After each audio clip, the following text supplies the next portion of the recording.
తయారు చేసిన వాడు సత్యం, తయారు చేయబడింది మిథ్య. అందుకే అసత్కల్పార్థకం భాసతే. ఇప్పుడు అక్కడ చూడండి, యస్యైవ స్ఫురణం సదాత్మకం, పరమాత్మకి సదాత్మకం వాడారు. మరి ఆయన చేసిన జగత్తు సదాత్మకం కాదు, అసత్యం బాగుంది. మీకు అదే విధంగా చెప్పాను, నేను చెప్పింది ఇక్కడ సరిపోయింది. వాడి నుండి వాడికి విరుద్ధమైన లక్షణాలున్న వస్తువు ఆ వాడు చెప్పానా, పరమాత్మ సత్యం, సత్యమైన పరమాత్మని సత్యమైన జగత్తు రావాలి. సత్యమైన జగత్తు వస్తే ఇది ఎవడు చావాడు ప్రపంచం వచ్చినవాడు వచ్చినట్టే ఉంటుంది. కానీ పొద్దున్నావా లేదా? కోణం అన్నది సత్యం కాదు, కోణం అన్నది సత్యం కాదు, కానీ తయారు చేసిన పరమాత్మ సత్యం. వాడు ఎప్పుడు ఉండేవాడు. మరి వాడు ఇచ్చిన జగత్తులోనూ ఒకరొకరు వెళ్ళిపోతున్నావా లేదా అంటే లక్షణాలు తేడాగా ఉన్నాయా లేదా? అసత్కల్పార్థం, సత్తు నుండి అసత్తు. అందుకే ఇందాక చెప్పిందండి, విరుద్ధ లక్షణాత్మకం, టోటల్లీ ఆపోజిట్ ప్రాపర్టీ. ఇంగ్లీష్ అర్థమైంది కదా, టోటలీ ఆపోజిట్ ప్రాపర్టీ. వరల్డ్కి టోటలీ ఆపోజిట్ ప్రాపర్టీ పరమాత్మ. అది వాడు సత్తు కదా. ఇప్పుడు బంగారానికి లక్షణం ఆభరణానికి ఉందా? బంగారం బంగారంగా ఎప్పుడు ఉంటుంది, ఆభరణంగాను దానికి ఆది ఉంది, మధ్య ఉంది, అంతం ఉంది. మీకు కొంచెం కోపం వచ్చిందా కూడా కలిగేసి మొత్తం 3 ఆభరణాలు కలిపి ఒకటి చేస్తారు అంతే.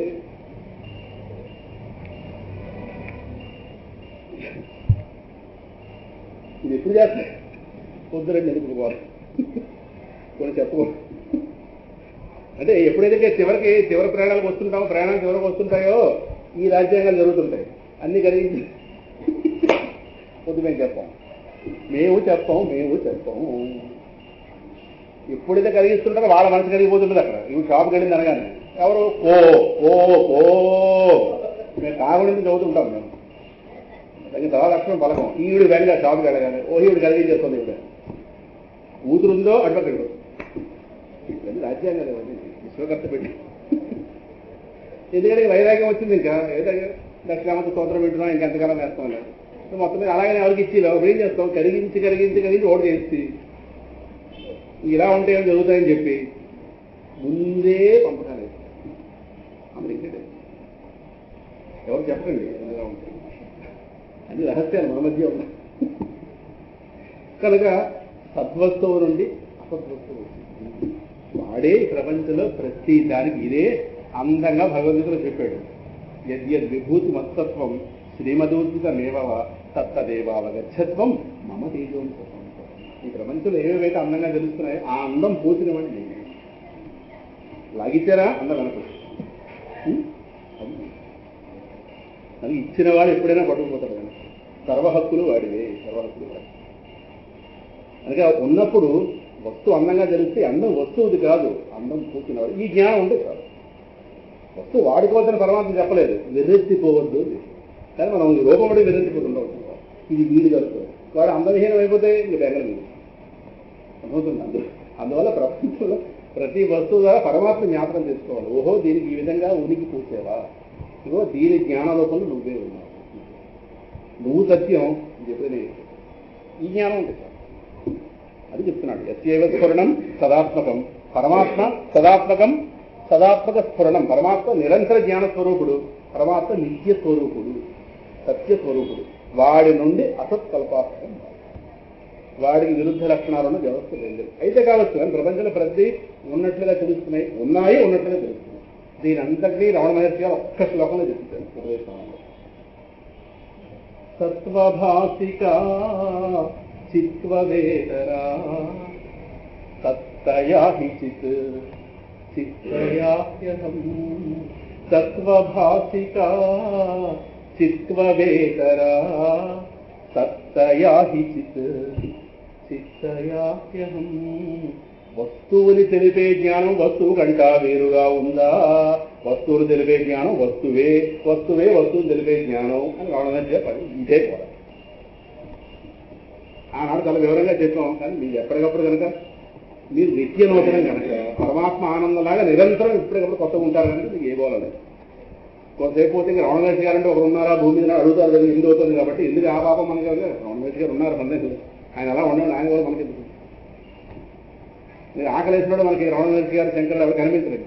మళ్ళీ ఇది పడ్డాకే మళ్ళీ వీళ్ళందరూ ఉన్నారా ఉపదేశారా శివానందాశ్రమం ఇవన్నీ ఒకటి ఇదేదో అయిపోతుంటాం ఆకలి. అందువల్ల ఎవరి యొక్క ఈ సత్తాస్ఫురణలైతే ప్రపంచ సత్తాస్ఫురణలుగా కనిపిస్తున్నాయో కదా. ఇప్పుడు చెప్పండి, ప్రపంచంలో ప్రతి దాని యొక్క ఉనికి, ఆ ఉనికి యొక్క రహస్యం ఎవరిది? ఆ ఉనికి దేని వల్ల కలుగుతుంది? వాడి వల్ల. దానికి సంబంధించిన జ్ఞానం వాడి వల్ల. సపోజ్ ఇప్పుడు ఒక వస్తువు ఉంది, ఆ వస్తువు నేనెవరు అని విశ్లేషణ ప్రారంభిస్తే నేను తెలుస్తున్నాను, నేనంటూ ఉన్నాను కాబట్టి తెలుస్తోంది. నేను ఉండటం, ఉన్నాననే జ్ఞానంతో ఉండడం, రెండు ఒక వస్తువే, రెండు వస్తువులు కాదు. పాలు తెలుపు రెండు వస్తువులు కాదు. రెండు వస్తువులు అనుకోండి, పాలని తెలుపు లాగేసి బయటకి అవకాశం లేదు. బొగ్గు నలుపు రెండు వస్తువులు కాదు, ఒకటే వస్తువు. రెండైతే లాగేసి నలుపుతున్నాను, లాగని చూద్దాం బొగ్గులోంచి నలుపుతున్నానని అవకాశం. బొగ్గు అంటే నలుపు, సహజ లక్షణం. అలాగే నేను ఉండటం, ఉన్నాను అనే జ్ఞానంతో ఉండటం, ఈ రెండు ఒకటే, వన్ అండ్ ద సేమ్ కదా. సో ఇప్పుడు ప్రపంచంలో ప్రతి వస్తువు దానికి ఉనికికి సంబంధించిన ఎరుక, అదే జ్ఞానం, స్ఫురణ, ఈ రెండు ఎవరి వల్ల కలుగుతున్నాయి? ఇప్పుడు ఆ వస్తువు కూర్చుని నేనెవరు అనే విశ్లేషణ ప్రారంభించి ఎక్కడికి వెళ్తుంది? ఎక్కడికి? ఇలా వెనక్కి వెళితే ఇప్పుడు ఆభరణం కూర్చుని తపస్సుకి నేనెవరు ఎవరు సమాధానం వస్తుంది? బంగారం. దాని ప్రయాణం ఎక్కడ అవుతుంది? బంగారం. అలాగే ఈ సృష్టిలో ప్రతి వస్తువు తనెవరో తపస్సు చేయడం ప్రారంభించింది, తనెవరో తెలుసుకున్నాను. ఎందుకంటే తానుగా ఉంటే పరిమితులు ఉన్నాయి, శాంతి లేదు. శాంతి కావాలి, ఏం చేయాలి? ఎవరో గురువు గారు చెప్పారు, ఎవరో తెలుసుకురాలి. తెలుసుకున్న ప్రయత్నం ప్రారంభించాడు ఆయన. ఇలా వెనక్కి ఎక్కడ అవుతుంది? అసలు నేను ఎవరి వల్ల ఈ ప్రపంచంలోకి వచ్చాను, నేనున్నాననే జ్ఞానం నాకు ఎవరి వల్ల కలుగుతుంది అన్న విశ్లేషణ చేస్తే అదే రెండో లేదు. సాక్షాత్ తత్వమసీతి వేదవచస. ఎవడో శిష్యుడు గురువుగారి దగ్గరికి వెళ్తాడు, కూర్చున్నాడు. తన ఆశ్రయించిన శిష్యులకి గురువుగారు కాస్త బోధించాడు, నువ్వెవరో తెలుసుకో. ఈ విషయం చెప్పాడు. చెప్పిన తర్వాత వాడు స్వమ్ముగాడు అయ్యా నేనెవరు అన్నటువంటి ఎంక్వైరీ స్టార్ట్ చేశాడు. స్టార్ట్ చేస్తే ఎక్కడికి వెళుతుంది?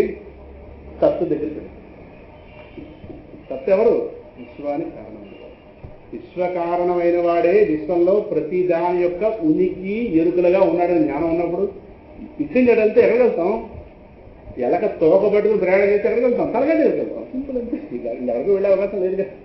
తలకాయ దగ్గర పట్టుకుంటే వేరే సంగతి. తోక దగ్గర పట్టుకున్నాం కనుక మెల్లగా ప్రయాణం చేస్తే తలకాయ దగ్గర వెళ్తాం. ప్రపంచం తోక, పరమాత్మ తలకాయ, ఈ జ్ఞాపకం అవుతాం. సో నేనెవడని విశ్లేషణ ప్రారంభిస్తే నేనెవరని నా మీద ఎంక్వైరీ పెడితే నాకు ఎరుక పోస్తున్న వాడెవడు, నాకు ఉనికి పోతున్న వాడెవడు, అసలు నేను ఎక్కడి చేశాను ప్రపంచంలో? నేనేదో వీళ్ళ ద్వారా పుట్టానండి, వీళ్ళ ద్వారా పుట్టిన దేహం, నేనెవరు? వీళ్ళు పుట్టక ముందు నేను లేనా? అసలు వీళ్ళ వాళ్ళకి వీళ్ళ పుట్టక ముందు నేను లేనా? లేని వాడిని ఎక్కడి నుంచి వస్తాను? ఉన్నవాడిని వీళ్ళ గర్భంలోకి వచ్చాను. ఆ ఉన్న నా స్వరూపం ఏంటి? లేనివాడికి వచ్చే అవకాశం లేదు. లేదు ఎక్కడి నుంచి వస్తుంది? ఉన్నదే వస్తుంది. వాళ్ళ గర్భంలో దూరితే నాకు శరీరం వచ్చింది, శరీరం ధరించి నేను అవ్వండి. ఇది విశ్లేషణ. ఇలా విశ్లేషణ చేస్తే అసలు వాడు బయటకు వస్తాడు. సో ఇప్పుడు ఒకటి చెప్పచ్చా? ఆభరణం తానెవరు అనే విశ్లేషణ ప్రారంభిస్తే ఆభరణం ఈక్వల్ టు బంగారం చెప్పచ్చు కదా. ఆభరణమా నీ రూపంగా ఉన్నది బంగారమే. కనుక ఆభరణం స్వం అనుకోండి, బంగారం తత్ అనుకోండి. ఏం చెప్పాలి? తత్ స్వము అతి, నీవు అది అయి ఉన్నావు. అంతవరకు తీసుకోండి.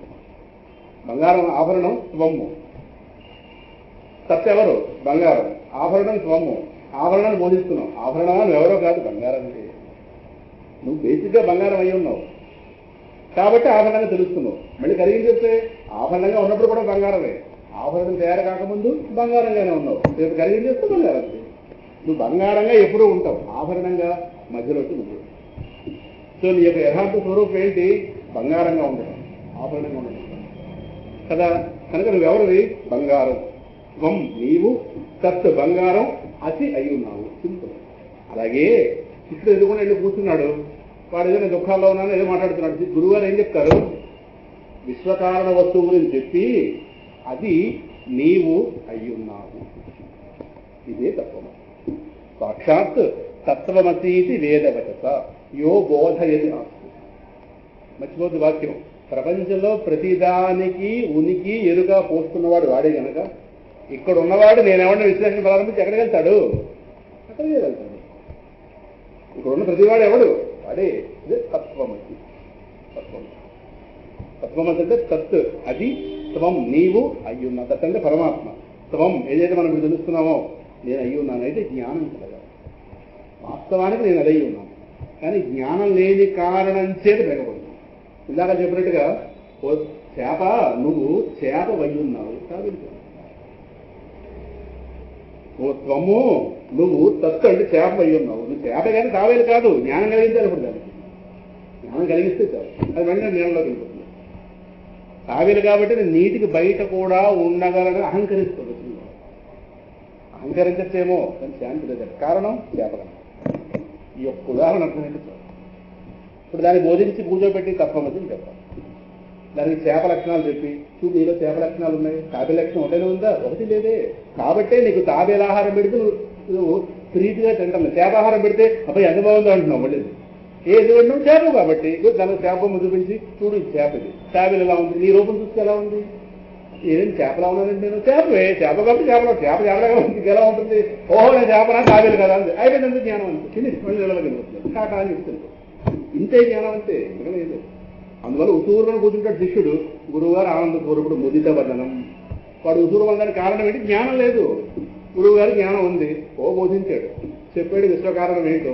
ఓ ఈ విశ్వంలో ప్రతిదీ సత్యాన్ని ఉన్నది వాడేరా, నువ్వెవడవి వాడే, నువ్వెక్కడి నుంచి వచ్చావు, అందువల్ల తత్వం వచ్చింది. నువ్వు అది ఆ వాక్యాన్ని ఉపాసించి అని గురువు గారు వాడి స్వరూప లక్షణాలు వాడికి ఎప్పుడైతే చెప్పారో వాడికి అర్థమైంది. అదే సాక్షాత్ తత్వమసీతి వేదవచత. ఈ తత్వమసిన వాక్యం ఛాందోగ్యోపనిషత్తులో వచ్చింది. ఆ ఛాందోగ్యోపనిషత్తులో మహావాక్యం, 4 మహావాక్యాలు ఉన్నాయి. వేదంలో ప్రతిదీ మహావాక్యమే, 4 బయటికి లాగారు. అందులో ఒకటి తత్వమసి ఛాందోగ్యంలో వచ్చింది. రెండోది అహం బ్రహ్మాస్మి బృహదారణ్యకోపనిషత్తులో వచ్చింది. ప్రజ్ఞానం బ్రహ్మ ఐతరేయోపనిషత్తులో వచ్చింది. అయమాత్మా బ్రహ్మ మాండూక్యోపనిషత్తులో వచ్చింది. మళ్ళీ చెప్తాను, తత్వమసి ఛాందోగ్యోపనిషత్తులో వచ్చింది. అయమాత్మ అహం బ్రహ్మాస్మి బృహదారణ్యకోపనిషత్తులో వచ్చింది. ప్రజ్ఞానం బ్రహ్మ ఐతరేయోపనిషత్తులో వచ్చింది. అయమాత్మా బ్రహ్మ మాండుక్యంలో వచ్చింది. ప్రసిద్ధంగా 12 ఉపనిషత్తులు, అందులో ఇంకా ప్రసిద్ధంగా 10. ఆ 10లో 4 మహావాక్యాలు. మహావాక్యం అంటే మన బుద్ధితో మనం అర్థం చేసుకోలేము, గురువు గారి సమక్షంలో అర్థం చేసుకోవాలి. రాముడు స్కూలుకు వెళ్ళెను, ఇది మహావాక్యం కాదు, మీకు అర్థమైంది. మనము కొద్దిసేపట్లో ఇంటికి వెళ్ళి టిఫిన్ తిందుము, ఇది మహావాక్యం కాదు, బ్రహ్మాండంగా అర్థమైపోతుంది. మహావాక్యం అంటే మన బుద్ధి సరిపోదు, గురువు గారి ప్రతి చూడాలి. తత్వమసి నీవు అది అయ్యి ఉన్నావు. తత్ అది, త్వము నీవు అయ్యి ఏంటది? ఆ టైంలో గాడి తెలుసు మేము రోడ్డు మించింది. తత్ త్వము అతి అన్నాము కూడా సరి పడడం లేదు. నన్ను గాడిదంటా ఎంత వద్దు బతికాను. ఎందుకంటే అవి సర్వనామాలు, నామవాచకాలు కాబట్టి. నామవాచకం అనుకోండి, రాముడు స్కూలుకి వెళ్ళి మీకు అర్థమైపోయింది. రాముడు నామవాచకం, స్కూలు నామవాచకం, వెళ్ళిన క్రియాపదం మీకు అర్థమైపోయింది. మీ బుద్ధి సరిపోతుంది అర్థం చేసుకోవడానికి. అది తత్ త్వము నీవు అతి అయి ఉన్నావు. అదెవరు? నేనెవరు? అది నేను ఒకటైనటువంటి. ఇప్పుడు అదంటే నేను కాదు, అంతే కదా. అనురాధ గారు నేను అన్నానంటే అనురాధ అంటే నేను కాదని అర్థం, నేనంటే అనురాధ గారు కాదని అర్థం. అనురాధ గారు నేనని ఒక పక్క చెప్తూ అనురాధ గారు నువ్వు ఒకటైనావు అంటే ఎలా కుదురుతుంది? అనురాధ అంటే నేను కాదని అర్థం, నేనంటే అనురాధ గారు కాదని అర్థం. 2 వేరువేరుగా చెప్తూ అది నీవు అంటే అది నువ్వు కాదు, నువ్వు అది కాదు, మళ్ళీ 2 ఒకటే చెప్పడమా? అది ఏంటంటే బంగారం దగ్గర పెట్టి ఆభరణం పెట్టి అదే నువ్వు అని అయితేనే కుదురుతుంది. అది ఒకటని చెప్పడం అంటే 2 వేరువేరని కాదు, తెలియకపోయినా ఒకటే, కానీ తెలియజేయడమే జరుగుతుంది. 2 వేరువేరు వస్తువులు ఎప్పుడు ఒకటి చేయలేము. ఆధారంగా ఒక వస్తువు ఉంది రెండింటిలో. బంగారానికి ఆభరణానికి ఆధారంగా బంగారం ఉంది కాబట్టి ఒకటే. సో గురువుగారు వాడు ఏ పరబ్రహ్మ అయి ఉన్నాడు, శిష్యుడు కూడా పరబ్రహ్మమే, కానీ వీడి జ్ఞానం వాడి జ్ఞానం ఉంది. జ్ఞానం కలిగించడం సింపుల్ అంటే. ఆ జ్ఞానం కలిగించే ప్రక్రియలో కొన్ని వాక్యాలు చెప్తాడు. అది మహావాక్యం. మహావాక్యం అంటే గురు శుశ్రూషణలో అర్థం చేసుకోవాలి, మన బుద్ధి తెలుసు. ఆ సత్యం ఏమిటో చెప్తాడు, బొమ్మ ఏంటో చెప్తాడు. అతి అతి అంటే అయ్యున్నావు, కార్లెటివ్ గారు అయ్యున్నావు, యు ఆర్ దట్. ఆ కార్లెటివ్ గారు ఏంటో చెప్తాడు, ఏ విధంగా అయ్యున్నావో ఆ సత్య యొక్క స్వరూప లక్షణం ఆలోచింపజేస్తాడు, బొమ్మ యొక్క స్వరూప లక్షణం ఆలోచింపజేస్తాడు. నువ్వు నిరంతరం ఆనందం కోరుకుంటున్నావు, అది ఆనంద స్వరూపం. నువ్వు దుఃఖాన్ని భరించలేకపోతున్నావు, దానికి దుఃఖమే అర్థం కాదు. నువ్వు అంతటా ఉండాలని కోరుకుంటున్నావు, అంతటా ఉన్న వస్తువు. సరేనా? నీకు చావు పుట్టుకు ఇష్టం లేదా, చావు పుట్టుకు లేని వస్తువు అని ఇలా స్వరూప లక్షణాలు చెప్పగానే అదే నేను అనుకున్నాను. నీ ఆకలి దెబ్బకిలో దుఃఖం ఇష్టం లేదు, దానికి ఆకలి దెబ్బకిలో దుఃఖం అర్థం కాదు. అది నిరంతర జ్ఞాన స్వరూపం. నువ్వు అజ్ఞానాన్ని ధరించలేకపోతున్నావు. అర్థమవుతుందా? నీకు ఎప్పుడు ఉండాలని ఉంది, అది ఎప్పుడు ఉండే వస్తువు. నీకు దాని అర్థం ఏంటి? అదే నువ్వు అని చెప్పడం. ఇలా చెప్తాడు గురువుగారు. తత్వమసి మహావాక్యం. ఇంకో ఉపనిషత్తుల్లో తత్వమసి మహావాక్యం హైయెస్ట్, మిగతా 3 మహావాక్యాల్లో కూడా హైయెస్ట్. ఆ తత్వమసి మహావాక్యంతో ఎవరైతే సాక్షాత్తుగా తన దగ్గర వచ్చిన వాడికి ఈ తత్వమసి మహావాక్య సహాయంతో వాడి యొక్క యథార్థ స్వరూపాన్ని, ఇది వేదవాక్యం, ఈ వేదవాక్యం సహాయంతో ఎవడైతే తనను ఆశ్రయించిన వాళ్ళకి బోధిస్తున్నాడు, సరేనా? ఎప్పుడైతే గురువు గారు చెప్పింది కాస్త సాక్షాత్కారం అయిందనుకోండి, యది సాక్షాత్ కరణాత్ భవేది. ఎప్పుడైతే గురువు గారు చెప్పిన జ్ఞానం వంటపట్టి అనుభూతిలో వచ్చిందనుకోండి, వాడికి ఏం జరుగుతుంది? అంతటా నేనే జ్ఞానం కలుగుతుంది. అప్పుడు వాడు మళ్ళీ పుట్టే అవకాశం ఉందా? అదే చెప్తున్నారు. సాక్షాత్ కరణాత్ భవేత్న పునరావృత్తి భవాంభో నిజం. మళ్ళీ ఈ సంసార సముద్రంలో పడడు, పునః ఆవృత్తి. ఒకటి కళలో 1000 హత్యలు చేశాడు. ఇప్పుడు కొద్దిసేపట్లో వాడు శిక్ష వేస్తారు ఎక్కడ కళలో. వాడిని కనుక వాడు తెలివైన వాడు అయితే మేలుకుంటే అయిపోయింది. మేలుకుంటే శిక్షలు భరించాల్సి మళ్ళీ అక్కడే ఉంటే శిక్షలు అనుభవించాలి. కనుక వాడు తెలివైన వాడు మీలాగా. కనుక వాడు చూసాడు 1000 హత్యలు చేశాడు అక్కడ మీలా కాదు. వాడు ఉదాహరణ మీద తెలివితేటలు వాడికి ఉన్నాయి. ఇక్కడే ఉంటే 1000 హత్యలకి శిక్షలు అలాగే ఉంటాయి. ఇది ఎలా కలకదా మేలుకుంటాయి. ఒక్కసారి లేచుకుంటున్నాడు. ఇంకా అక్కడ శిక్షించేవాడు లేదు, హత్యలు లేవు. ఇంకా వాడిని వెళ్ళి ఉరి తీయడం చేయలేవు. అయిపోయిందంటే కలం తెలిసింది. అలాగే ఒక్కసారి ఎప్పుడైతే వాడికి ఎప్పుడో జ్ఞానం కలిగిందో సంసార సముద్రం లేలేదు. జ్ఞానం లేకపోతే ఉన్నదని పుడుతూ చచ్చు పుట్టుచు మరల చెరువితే తెరవడమైనా వారికి నీ పరిమిత బుద్ధిలో ఉన్నంతకాలం చావు పుట్టుకలు ఉన్నాయి. జ్ఞానం కలిగిపోతే ఉన్నదంతా నేనే, ఇది రెండో వస్తువు ఎక్కడ ఉంది. సో సాక్షాత్ కరణాత్ భవేత్. ఎప్పుడైతే గురువు గారు చెప్పిన తత్వమసి మహావాక్యం కాస్త దానివల్ల సాక్షాత్కారం అయిపోయిందో, ఏ సాక్షాత్కారం? వాడి సాక్షాత్కారం. వాడికి సాక్షాత్కారం. ఆభరణానికి బంగారం సాక్షాత్కారం అంటే పరాయి వస్తువా కాదు, తానయ్యలో ఇంతే కదా. పరమాత్మ ఎవడో పరాయివాడు కాదు, నావాడైన వాడు నా స్వరూపం. ఒక్కసారి వాడు సాక్షాత్కారం అవ్వగానే చాలు, నా పునరావృత్తి భవాంభో నిధౌ. మళ్ళీ ఈ సంసార సముద్రంలో పడేటటువంటి మళ్ళీ తిరిగి రావాల్సిన అవసరం ఇప్పుడైతే ఉండదు. అటువంటి జ్ఞానాన్ని కలిగించేటటువంటి సద్గురువైన దక్షిణామూర్తి భక్తి ప్రజాభ్య పరిపాలయంతాం న్యాయేన మార్గేణ మహీమహీషాః గోబ్రాహ్మణేభ్యః శుభమస్తు నిత్యం లోకాః సమస్తాః సుఖినో భవంతు.